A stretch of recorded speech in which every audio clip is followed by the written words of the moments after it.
নমস্কার বন্ধুরা, মাই ম্যাজিক্যাল কিচেনে সবাইকে স্বাগত। বরবটি ভাজা আমরা প্রায় রোজই খেয়ে থাকি।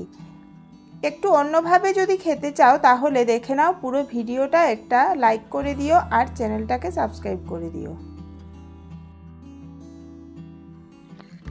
প্রথমেই কড়াইতে দিচ্ছি 1 টেবিল স্পুন তেল, দিয়ে দিলাম 5-6টা কলই ডালের বড়ি।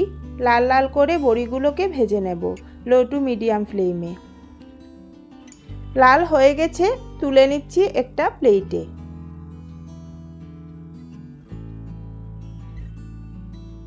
একই তেলে দিচ্ছি 1/2 টিস্পুন কালো জিরে, 3টে কুচনো রসুন লাল করে ভেজে নিচ্ছি। এবার বরবটিগুলো কেটে রেখেছিলাম দিচ্ছি কড়াইতে।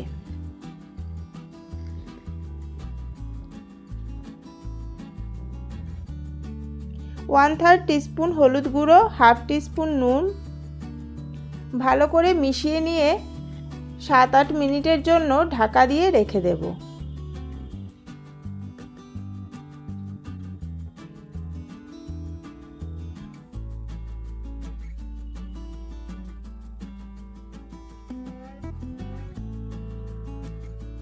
ঢাকা সরিয়ে নিয়েছি, বরবটিগুলোও সেদ্ধ হয়ে গেছে।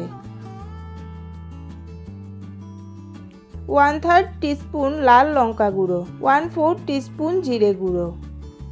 ভেজে রাখা বড়িগুলোকে ভেঙে ভেঙে দিচ্ছি। বরবটি থেকে যে জল বেরিয়েছে এতে বড়িগুলো সফট হয়ে যাবে।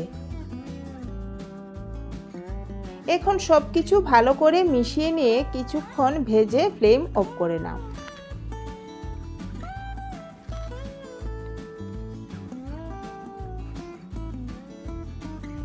যদি ভিডিওটা তোমাদের ভালো লেগে থাকে তো লাইক করো, কমেন্ট করো, শেয়ার করো আর নতুন নতুন ভিডিও দেখতে হলে আমার চ্যানেলটাকে সাবস্ক্রাইব করো।